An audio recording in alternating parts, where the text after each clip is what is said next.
अगर मैं तुमसे कहूं कि दुनिया का सबसे बड़ा ज्ञानालय तलवार से नहीं बल्कि अहंकार से जला दिया गया था, तो क्या तुम यकीन करोगे?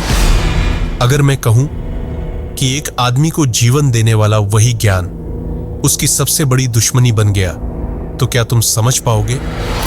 और अगर मैं कहूं कि आज जो खंडहर तुम देखते हो, जहां लोग सिर्फ पत्थर देखते हैं, जहां पर्यटक सिर्फ तस्वीरें खींचते हैं, वो कभी पूरी दुनिया का दिमाग हुआ करता था, तो क्या तुम महसूस कर पाओगे? तो आज मैं तुम्हें सिर्फ इतिहास नहीं, मैं तुम्हें सिर्फ कहानी नहीं, एक जली हुई सभ्यता की आत्मा सुनाने जा रहा हूं। मैं नालंदा विश्वविद्यालय बोल रहा हूं। मैं नालंदा विश्वविद्यालय बोल रहा हूं। मैं नालंदा विश्वविद्यालय बोल रहा हूं।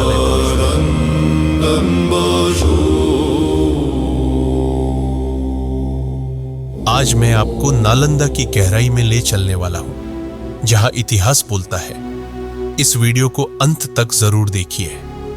अगर कहानी आपको छुए तो लाइक करें और अपनी राय कमेंट में बताएं। ऐसी ही दमदार कहानियों के लिए प्रियंका डॉक्यूवर्ल्ड को सब्सक्राइब जरूर करें। तो चलिए बिना देर किए नालंदा की कहानी शुरू करते हैं।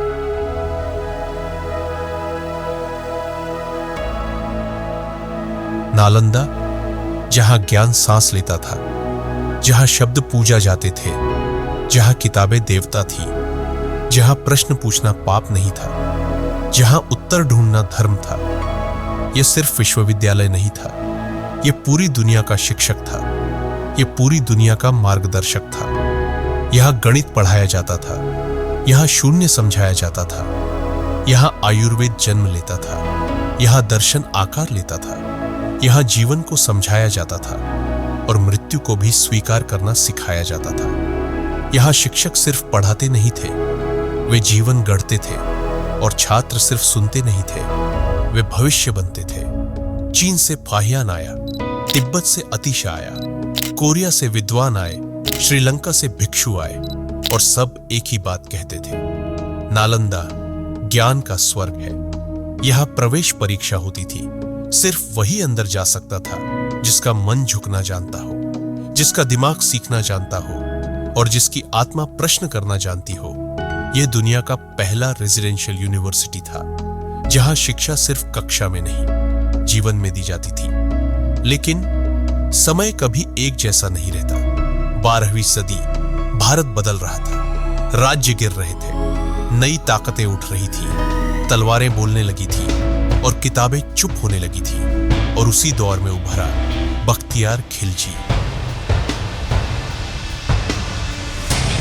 एक सेनापति, एक विजेता, एक महत्वाकांक्षी नाम, जिसे सिर्फ जीत चाहिए थी, जिसे सिर्फ इतिहास में जगह चाहिए थी।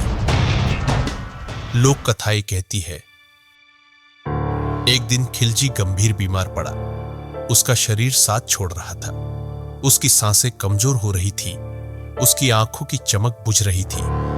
दरबार के हकीम असफल हो गए, दवाइयां बेकार हो गई, प्रार्थनाएं खामोश हो गई। तभी नालंदा से एक वैद्य गुरु पहुंचे, शांत, संतुलित, निडर। उन्होंने कहा, मैं तुम्हें ठीक कर सकता हूं। खिलजी बोला, मैं भारतीय दवाइयां नहीं लूंगा। वैद्य मुस्कुराए। उन्होंने औषधि पीसी, उसे सूक्ष्म बनाया और कुरान के पन्नों पर लगाया। इतनी सूक्ष्म कि आंख उसे देख न सके, लेकिन शरीर उसे पहचान सके। फिर संदेश भिजवाया, इस किताब को रोज पढ़िए। खिलजी पढ़ता रहा, हर पन्ना पलटता, उंगली पर लार लगाता, और वही औषधि धीरे धीरे उसके शरीर में जाती रही। दिन बीते, रातें बदली और चमत्कार हुआ। खिलजी ठीक होने लगा। उसकी सांसें लौटी, उसकी ताकत लौटी, उसकी आंखों में फिर आग जलने लगी। लेकिन जब उसे सच पता चला कि उसे नालंदा के वैद्य ने बचाया, उसका शरीर ठीक था, लेकिन उसका अहंकार टूट गया, और टूटा हुआ अहंकार बदले में बदल गया। एक रात नालंदा सो रहा था और इतिहास जाग रहा था। सेना आई, आग लगी, तलवार चली, चीखें उठी, दिए गिरे, किताबें रोई। धर्मगंज पुस्तकालय जला, जहां ज्ञान रखा था, जहां सभ्यता रखी थी, जहां भविष्य रखा था। किताबें नहीं जल रही थी, सभ्यता जल रही थी, इंसान की स्मृति जल रही थी। जो बच सके कुछ तिब्बत गए, कुछ चीन, कुछ हिमालय, और वही लोग नालंदा के ज्ञान को दुनिया में फैलाने लगे। ज्ञान जला नहीं, वह बस जगह बदल गया। कहानी कहती है, खिलजी पहाड़ पर बैठा पूरा नालंदा जलते देख रहा था। कोई आंसू नहीं, कोई पछतावा नहीं। लेकिन इतिहास यह भी मानता है, नालंदा के बाद भारत की शिक्षा परंपरा कभी वैसी नहीं रही। आज नालंदा फिर खड़ा है, लेकिन वो आत्मा अब सिर्फ यादों में है, अब सिर्फ हवाओं में है, अब सिर्फ मिट्टी में है। और आज भी अगर तुम ध्यान से सुनो तो ये दीवारें कहती है, नालंदा को तलवार ने नहीं, अहंकार ने जलाया। और इतिहास हमें यही सिखाता है, जब इंसान ज्ञान से बड़ा बनने लगता है तब सभ्यता मरने लगती है। नालंदा जला, लेकिन ज्ञान आज भी अमर है।